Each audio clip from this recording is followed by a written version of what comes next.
Hello everyone, welcome to season 2 of Clairvoyance. I enjoyed making the pilot season and I'm so happy that you've returned for another season. Before we continue, there will be a few changes to this podcast, not dramatic enough to change the name, but enough to at least bring it up. Season 1 was all about one fictional character. However, this season will be about a new person every single episode unless the story needs further explanation. I stated at the beginning of season 1, so I'll say it again here at the beginning of season 2. The characters in this podcast are fictional and do not resemble anyone in particular. However, some events or stories are based on true experiences by either people online, people I know, or by me. That's it for this season's prologue. I'll talk to you guys next time. Thank you again for coming.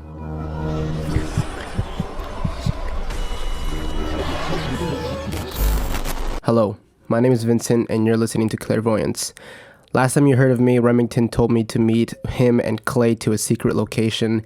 He gave me the address, I went there and no one was there. It's been almost a year since I've heard of him and Clay is nowhere to be seen either. A lot has happened since my last upload. The company I worked for fired me, however that didn't stop me from searching for the truth. Remington had a big effect on me and he changed the way I see the world now, and for the past 7 months I traveled across the continent to find more people like Remington who have a story that can blow people's minds. Some of these people I interviewed have gone through something that will either make your head spin or shatter your reality completely. Everything I say in this podcast did not happen in the same order my interviewee said them. I took bits and pieces from other parts of the interview and put them together to form a coherent story. I wasn't able to write exactly what he or she was saying, so everything is paraphrased. For narrating purposes, I will be speaking from their point of view and as if they were saying this themselves. So again, most of this is paraphrased. And lastly, some of this was edited for content, length, and clarity. So let's begin. Our world is a truly terrifying place. There are so many unanswered questions, and even when those get answers, they leave behind more questions. For today's episode, I interviewed a fellow named Fred Dyke who experienced firsthand the effect of an unsolved mystery and the journey to its final conclusion. I was 56 when I bought the Lighthouse on the beach. I was recently divorced from my wife of 29 years, would have been 30 if we held on for another week. I was devastated, but it needed to happen, you know. We grew apart, we stopped seeing life the same way, and worst of all, we became strangers living in the same house. There wasn't a big fight or anything that really ended the marriage, but more like the fire burned out and there was no effort to feed the flame. And eventually, if you fall out of love with someone, you'll find an issue with everything they do. It dragged on for years and it was tough, especially during the holidays when our kids came around. When the divorce was finalized and everything was official, I kissed her one last time, walked away, and I haven't heard from her since, even to this day. Of course, I still think about her and how we could have fixed our marriage. I mean, we did love each other at some point, but it was always a mystery to me how we never chose to communicate about it. We easily could have attempted it and it probably would have saved a lot of things, but we just chose not to. We slept beside each other every single night and still no words were spoken about it, and we just accepted without pushing back. So when I packed my bags and loaded my car, I knew exactly where I wanted to go. I drove a couple towns over so that I would be closer to the beach. The same beach where me, my ex-wife, and my kids would go if we just wanted a good weekend. It reminded me of how simple life was, how much fun life could be, and how much love there once was. So I stayed at my son's place for a couple weeks while I sorted my living situation out. My plan was to live so close to the beach that it was practically in my front yard, but of course all the options were too far away or the house and property was just not nice enough. Then one day I read in the local newspaper that the city wanted to bulldoze a local lighthouse because the previous caretaker sold it to the city and the city no longer needed it. And the people of the town were actually pretty furious about this because it was such a staple to the town, and so much so that they actually stood inside the entrance of the lighthouse so that the city couldn't tear it down. And that's when I had a pretty brilliant idea, but for this idea to work, I had to go check out the lighthouse myself. The lighthouse was in great condition and it had 4 floors and a basement. The first floor was for the general public to look around and chill and get away from the heat of the sun. The second floor had a lock to enter and it was the kitchen and dining room for whoever lived there or was the caretaker. The third floor was the living room and the bathroom, and the fourth floor was the bedroom. Lastly, the basement was split into 2 parts, the boiler room and the storage room, which was mostly barrels of wine, and I don't know why. So anyways, I drove back to my son's place and I knew that I wanted to live there. I contacted the city and a retailer and bought it and moved in as soon as I could. And the first few nights were actually pretty amazing. Laying in bed, you could quietly hear the ocean waves crash into the ocean, and every night it had the best view of the sunset. I remember on the first morning, I woke up early enough to see the sunrise. I remember seeing the sunrise peak over the horizon, spreading these beautiful colors to the sky. There was just this overwhelming feeling of relief and bliss that spread across my body as I watched this breathtaking moment of the sun and earth, like two souls made for each other, meet again. I remember tearing up because of how beautiful it was and how much it reminded me of what my marriage was once like. I don't know, my brain is kind of funny that way. So it was around the end of my first week there is when things started to happen. The first unexplainable thing I remember were the footsteps. I was laying in bed one night just thinking about my plans for the next day, and I heard someone walking up the stairs. I didn't worry about it that much because remember, the first floor was for the public, so I figured someone just came in for a late night stroll on the beach. So then I asked myself, did I lock the entrance to the kitchen? And I was sure I did, but there was no way that someone was still walking up the stairs for that long without walking through the door. The footsteps continued, but it never sounded like it was coming any closer, and then suddenly it stopped. I got up to look out the window to see if anyone walked out of the lighthouse, and I just stood there for about 5 minutes, waiting to see someone leave. But no one left. And I laid back in my bed and I just thought to myself, maybe it was just the wind hitting something and my mind was playing tricks on me. The next night the same thing happened though. The footsteps continued on for a lot longer this time.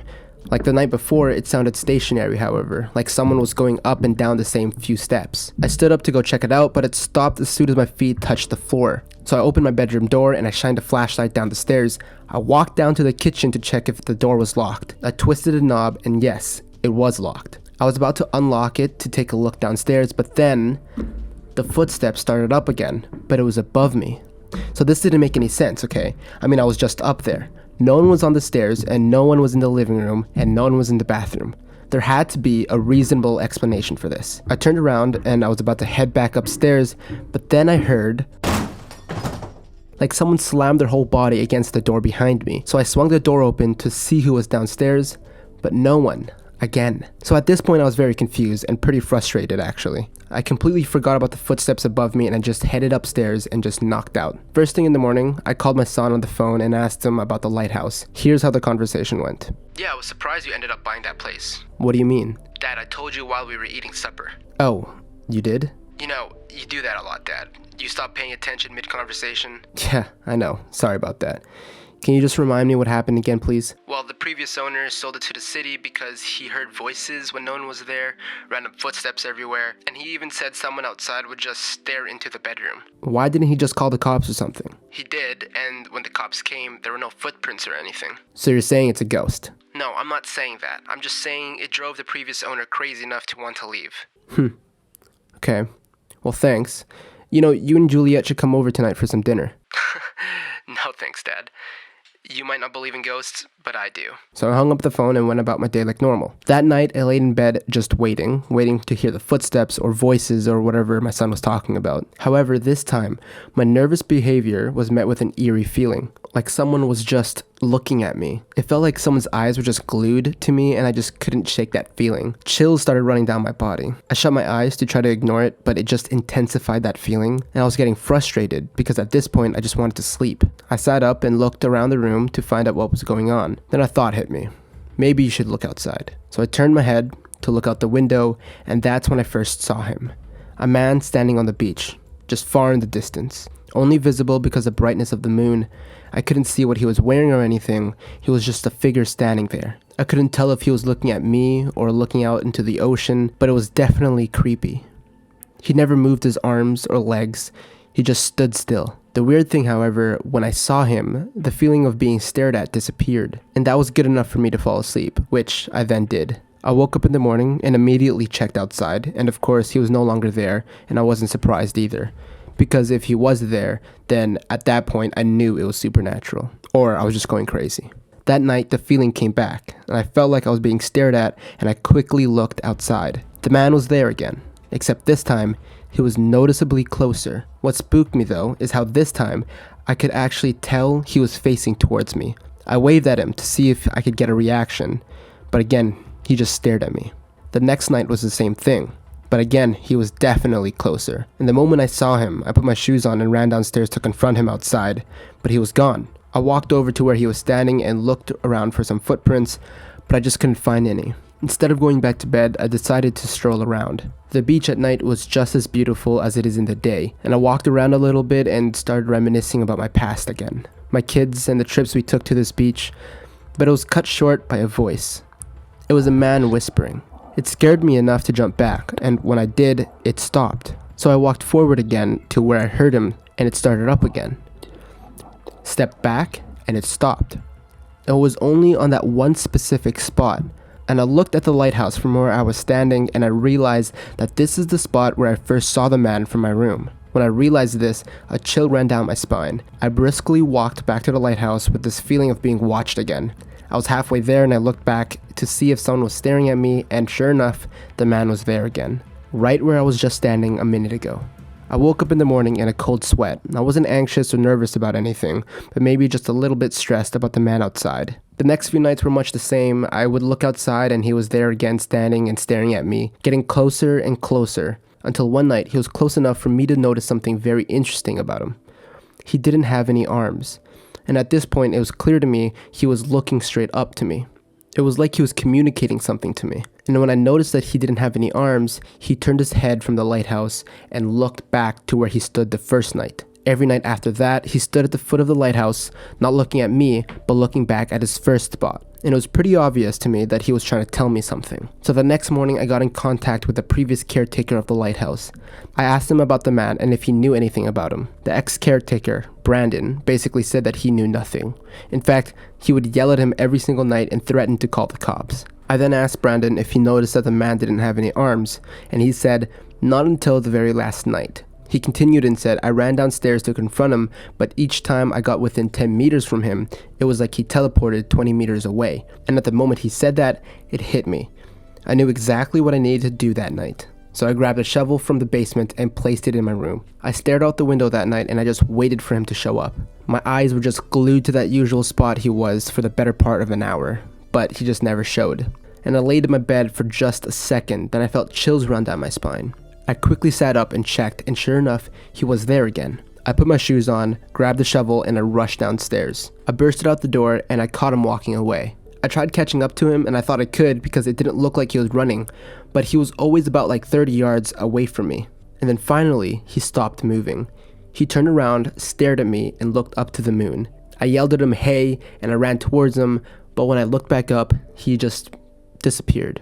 So I started digging where he was just standing. I ended up digging around 4 feet under, and then I found them.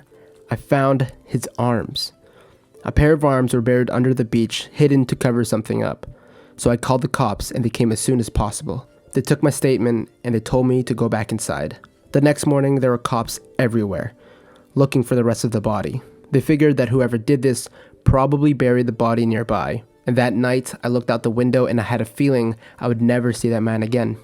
A week later, a detective came to my lighthouse and told me about the news.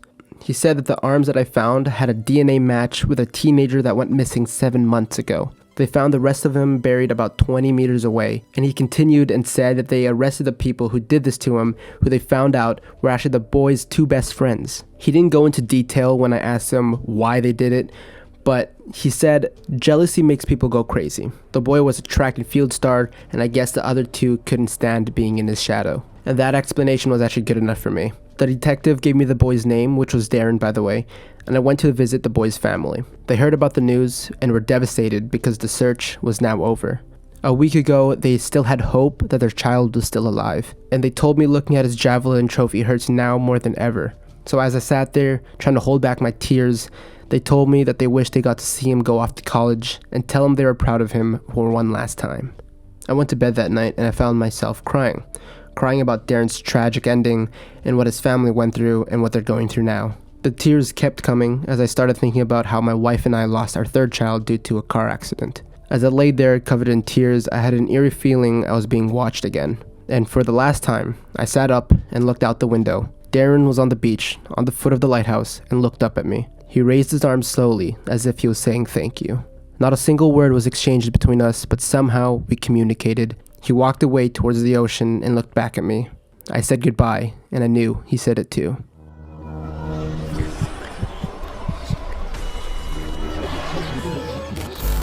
The world has a lot of unsolved mysteries and pressing questions that need answers. No words were spoken between Darren and Fred, but they were able to find some answers. And maybe that's how some things need to be solved.